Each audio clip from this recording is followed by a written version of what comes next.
मोदी जी, कैसे हैं आप? हम लोग चाहते थे कि आपके प्रधानमंत्री बनने के बाद आपसे एक बार मिलें। उस समय गंगा जी का आंदोलन चल रहा था। आप नए नए प्रधानमंत्री बने थे। हम लोग चाहते थे कि गंगा जी के बारे में जो हम लोगों की चिंताएं हैं उनसे आपको अवगत कराएं। पत्र लिखे, प्रयास किए, मिलना नहीं हो पाया, कोई बात नहीं। फिर आप दोबारा प्रधानमंत्री बने। हम लोग चाहते थे कि दोबारा आपसे मिल करके गौ माता के बारे में और गंगा माता के बारे में चर्चा करें, लेकिन वो कार्यकाल भी आपका पूरा हुआ, समय आपको नहीं मिला कि हम लोग चर्चा कर सकें। अब तीसरी बार आप प्रधानमंत्री के पद पर सुशोभित हुए हैं।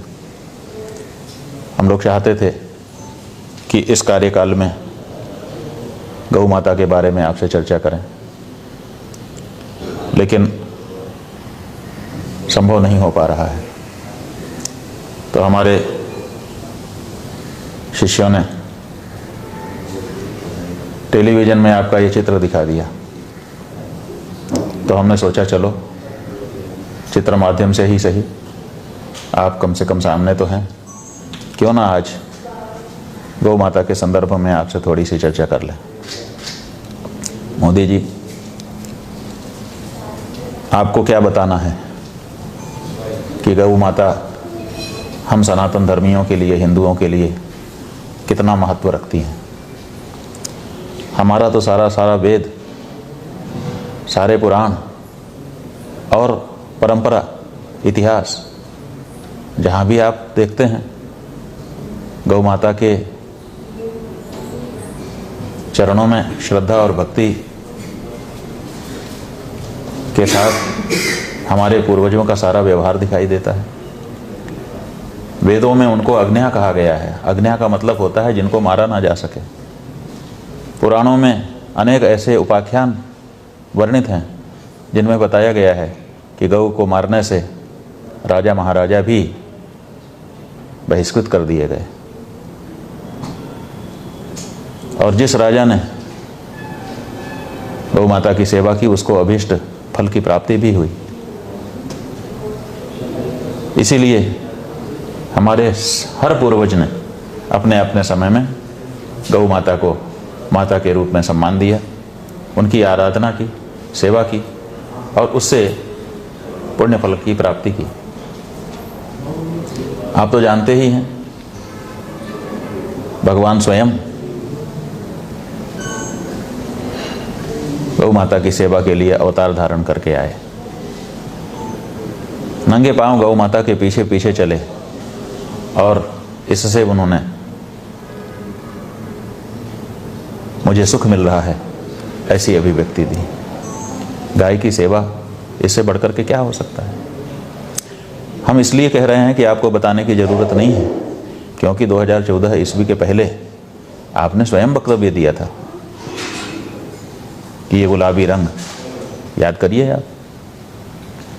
हम लोगों ने तो वीडियो में ही देखा था, प्रत्यक्ष तो आपको नहीं सुना था, लेकिन वीडियो में देखा था कि आप कह रहे थे कि गुलाबी रंग की जो क्रांति हमारे देश में की जा रही है, ये आपको दुखी करती है कि नहीं पता नहीं, मुझे तो दुख होता है। हम लोगों को मोदी जी सच में बहुत अच्छा लगा था। ऐसा लगा था कि अब कोई ऐसा आ गया जो हम सनातन धर्मियों की, हम हिंदुओं की पीड़ा को समझता है, विशेष करके गौ माता के, उनकी हत्या के संदर्भ में बड़ी आशाएं की। फिर आप प्रधानमंत्री बने, हम लोगों ने खुशियां मनाई। गंगा के किनारे बहुत बड़ा उत्सव हमने स्वयं किया था और कहा था कि अब हमारा प्रधानमंत्री आ गया। लेकिन आपके कार्यकाल पर कार्यकाल बीतते चले गए मोदी जी, और गौ माता की हत्या में रोक की बजाय बढ़ोतरी होने लग गई। गौमांस के निर्यात को ऊंचाई मिल गई, बढ़ावा मिल गया, और गौ माता के जो लोग हैं उनको निराशा मिलती रही। एक समय तो मोदी जी ऐसा आया, हम लोगों को बड़ा आश्चर्य हुआ जब आपने कहा गौ रक्षकों को गुंडा। समझ में ही नहीं आया कि ये कहने की आपको कौन सी आवश्यकता पड़ गई थी। हम लोगों ने सूचना के अधिकार में मांगा कि भारत के प्रधानमंत्री ने ऐसा वक्तव्य दिया है, इसका आधार क्या है। वहां से लिख करके आ गया कि कोई ऐसा आधार हमारे पास नहीं है। तो फिर आपने किस आधार पर यह कहा? आज तक इसका स्पष्टीकरण गौ भक्तों को नहीं मिल पाया है। मोदी जी, आपको कई लोग बताते हैं, बताते होंगे, मीडिया में भी इसी तरह की बातें कही जाती हैं कि हम लोग आपके विरोधी हैं। आपने हमारा व्यक्तिगत रूप से तो कुछ बिगाड़ा नहीं है कि हम आपके विरोधी हो जाएं। हाँ, एक प्रधानमंत्री के रूप में आपको देख करके आपसे हम लोगों की आशा अपेक्षा हो गई थी कि आप गौ माता की हत्या को अपराध घोषित करेंगे और उनको जो पशु के रूप में भारत की सरकारों ने संज्ञा दी है, वो पशु संज्ञा उनकी हटा करके माता के रूप में उनको दर्ज करेंगे। ये जो आपसे आशा बन गई और वो जो जब बार बार लंबे समय तक प्रतीक्षा करने के बाद भी निराशा में बदलती है, तो जितनी गहरी भावना अपेक्षा की होती है, उतना ही अपेक्षा के पूरे ना होने पर दुख भी होता है, क्षोभ भी होता है, और कभी कभी ये क्षोभ आक्रोश में बदल जाता है और शब्दों के माध्यम से उसकी अभिव्यक्ति हो जाती है। अगर आप उसको अपने विरोध के रूप में देखेंगे तो ये भूल होगी मोदी जी। हम विरोधी नहीं हैं। अनेक ऐसे मामले हैं जिनके कारण आपकी प्रशंसा भी हम लोग समय समय पर करते रहे हैं, लेकिन ये गौ माता का जो मुद्दा है, ये बड़ा कठिन मुद्दा है। हम जिसको माँ कहते हैं उसकी हत्या हमारे सामने हो रही है, और उस देश में हो रही है जिस देश में हम बहुसंख्या में हैं, और उस देश में हो रही है जिस समय हमारी भावना का दोहन करके, ऐसा प्रदर्शन करके कि हम आप ही के हैं, एक प्रधानमंत्री बैठा हुआ है। ऐसे समय में अगर गौ हत्या जारी है तो दुख हमारा कैसे गलत हो सकता है। इसीलिए आपसे चर्चा करने की जरूरत थी। हमने ये सोचा था जब योगी आदित्यनाथ जी कुंभ पर्व के आयोजन में बढ़ चढ़ करके हिस्सा ले रहे थे, ऐसा लग रहा था जैसे समस्त सनातन धर्मियों को वो प्रयाग की धरती पे देखना चाहते हैं। हम लोग सोच रहे थे कि अगर इतना बड़ा जमावड़ा करने की इच्छा है तो जरूर यहाँ से सनातन धर्मियों को कोई न कोई उपहार मिलेगा। और जैसे कि पहले अनेक नेताओं से हम लोगों की चर्चा हो चुकी थी, हम लोग समझते थे कि कुंभ के अवसर पर सनातन धर्मियों को गौ हत्याबंदी के कानून का एक उपहार केंद्र की और राज्य की सरकार के द्वारा मिलेगा। डबल इंजन की सरकार वो रेलगाड़ी हमारे पास खींच करके लेके आ जाएगी जिस रेलगाड़ी में गौ माता के प्रति उनके प्राणों और प्रतिष्ठा की रक्षा का वचन होगा। लेकिन मोदी जी, नहीं हो पाया। लोग तो बहुत आए, बातें तो बहुत हुई, लेकिन कुछ मिला नहीं हम सनातन धर्मियों को उस कुंभ से।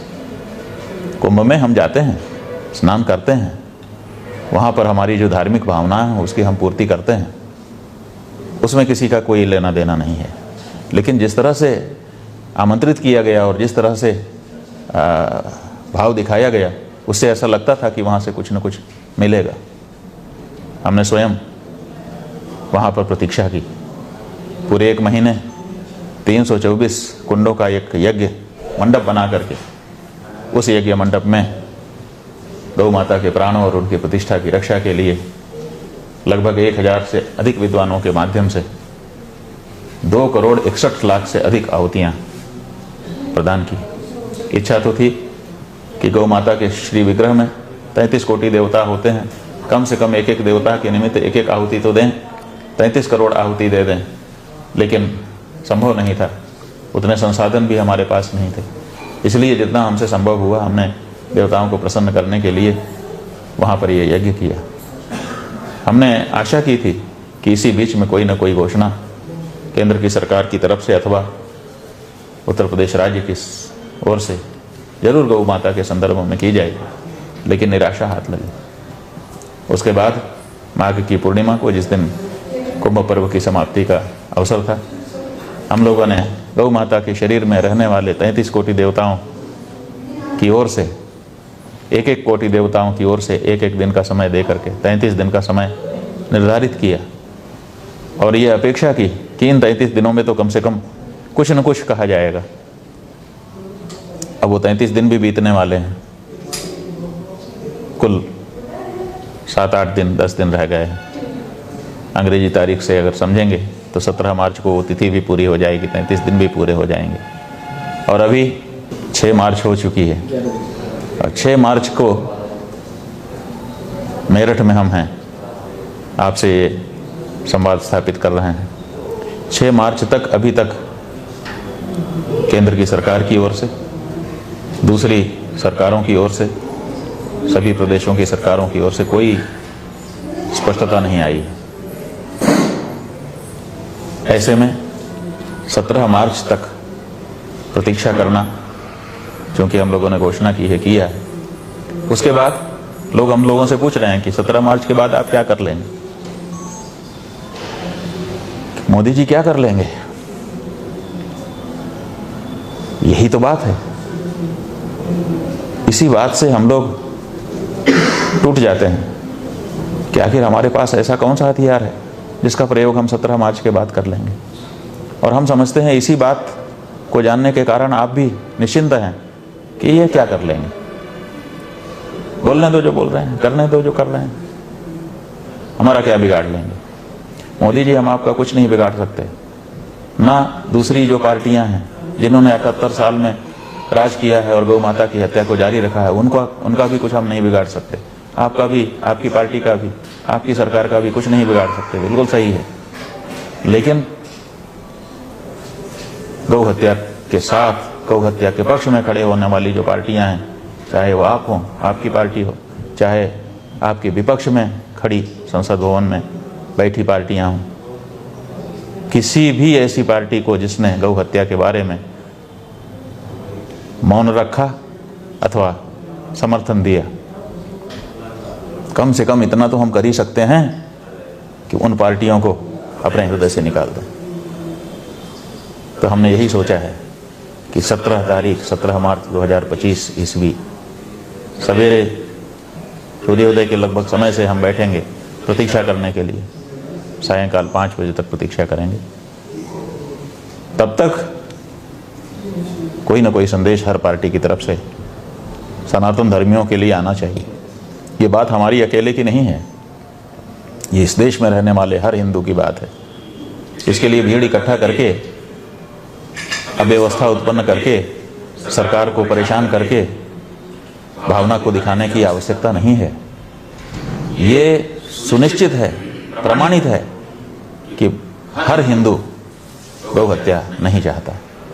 हर हिंदू चाहता है कि गौ हत्या बंद हो, और हर हिंदू अपेक्षा करता है अपनी सरकारों से, उन राजनीतिक दलों से जो उसके वोट से शक्तिमान बने हुए हैं। लेकिन आपके सामने हम स्पष्ट कर देना चाहेंगे कि अब हिंदू ऐसी पार्टियों से सरोकार रखना नहीं चाहेगा, अपने हृदय से उन पार्टियों को निकाल करके बाहर कर देगा जो गौ माता के संदर्भ में स्पष्टता के साथ खड़ी नहीं दिखाई देंगी। जो पार्टी स्पष्टता के साथ घोषणा कर पाएगी कि हम गौ भक्त हैं, हम ये कर रहे हैं, अगर सत्ता में है तो तत्काल करके दिखाए, अगर सत्ता में नहीं है वचन दे कि हम शपथ ग्रहण करते ही पहला काम गौ माता की हत्या को रोकने का कानून और उनको माता के रूप में प्रतिष्ठा देने का कानून लेकर के आएंगे। अब हम उसके साथ जाना चाहेंगे। आप ये भी सोच रहे होंगे, आपके लोग विश्लेषण करके बताएंगे कि ये शंकराचार्य ये क्या बोलेगा, इसके साथ कितने लोग हैं। ठीक है, हमारे साथ कितने लोग हैं गौ माता के संदर्भ में, ये तो समय बताएगा, लेकिन कम से कम हम स्वयं तो अपने हृदय से आप और आपके विपक्ष में खड़ी उन सभी पार्टियों को जो गौ माता के साथ अपने आप को खड़ा नहीं दिखा सकती हैं, संकोच है उनको गौ माता के पक्ष में बोलने में, उनको अपने हृदय से निकाल करके तो फेंक ही सकते हैं। तो 17 तारीख की शाम तक हम चाहते हैं, ये कोई हमारी धमकी नहीं है, हम चाहते हैं कि स्पष्टता इस बारे में हो जाए। भारतीय जनता पार्टी, जिसके संसदीय दल के नेता आप हैं, जिसके कारण आप प्रधानमंत्री हैं, उस पार्टी की तरफ से या आपकी सरकार की ओर से गौ माता के पक्ष में एक स्पष्टता प्राप्त होने की हम अभी भी अपेक्षा करते हैं। बाद में ना कहा जाए कि हमने कोई अवसर नहीं दिया। लंबे समय से 20 नवंबर सन 2023 को दिल्ली के रामलीला मैदान में गौ क्रांति दल, गौ क्रांति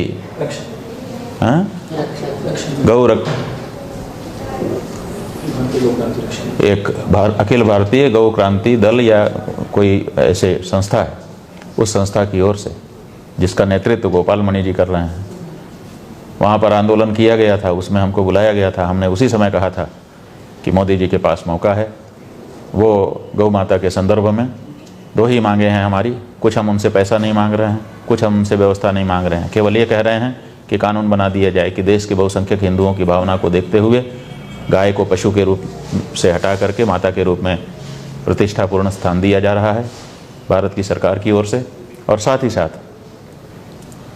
उनका प्राण लेने वाले व्यक्ति को मां का प्राण लेने के लिए जो दंड निर्धारित है पहले से, उस दंड से दंडित किया जाएगा। ये बात अगर आप कह देते तो हम लोग आपका दिल खोल करके समर्थन करते, लेकिन 1.5 पौने 2 वर्ष हो गए हैं उस बात को भी, अभी तक इस बारे में कोई प्रगति नहीं हुई है। बीच में आपकी तरफ से कुछ लोग मिले भी थे हमसे, पता नहीं आपने भेजा था कि नहीं, लेकिन उन्होंने कहा कि प्रधानमंत्री जी की तरफ से हम बात कर रहे हैं, आप अपनी बात बताइए। हमने उनको अपनी सब बात बताई थी, और उसके बाद अभी तक कुछ नहीं हुआ।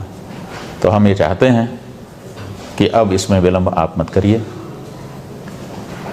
कम से कम गाय के संदर्भ में आप और आपकी पार्टी, आप माने आपकी सरकार और आपकी पार्टी के क्या विचार हैं, इसको स्पष्ट कर दीजिए। और नहीं, अगर कुछ नहीं बोल पाए, ऐसे ही चुप्पी रही, ऐसा ही दिखावा रहा कि कहीं कहीं तो ये वक्तव्य हैं भारतीय जनता पार्टी के नेताओं के कि हम बीफ की कमी नहीं होने देंगे, और कहीं कहीं गाय के साथ का चित्र है, उसकी पूजा आरती करने का भी चित्र है, उसके पक्ष में भी वक्तव्य हैं, तो असल में पार्टी का क्या मानना है? एक तरफ हत्या का समर्थन करती दिखाई देती है, एक तरफ पूजा पाठ का समर्थन करती हुई दिखाई देती है। तो ये जो अनिश्चय है, ये जो भ्रम की स्थिति बनाई गई है, अब ये नहीं चलेगी। अब तो आपको किसी एक पक्ष में स्पष्टता करनी पड़ेगी। आपकी पार्टी भी और जितनी भी विपक्षी पार्टियां हैं, उन सबको भी हम यही बात कह रहे हैं कि अब हर पार्टी को यह स्पष्टता करनी होगी कि आप, जैसे हम गाय को अपनी माई कहते हैं, ऐसे ही माई कह करके हमारे भाई बनना चाहते हैं कि चुप रहकर या गौ हत्या को समर्थन दे करके कसाई की श्रेणी में जाना चाहते हैं? ये बात, भाई या कसाई, अब इसका स्पष्ट होने का समय आ गया। इसलिए आपसे हम अनुरोध करना चाहते हैं कि इस पर विचार करवा लीजिए, और जो भी स्पष्टता हो वो समय पर कर दीजिए।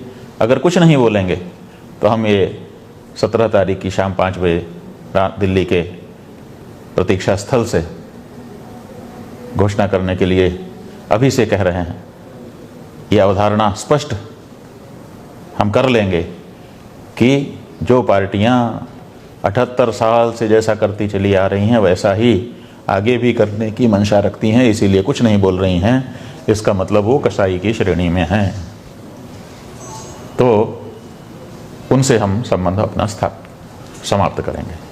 हम स्वयं अपनी घोषणा करेंगे कि हम अब अपना वोट ऐसी पार्टी और ऐसी पार्टी के प्रत्याशियों को नहीं देंगे।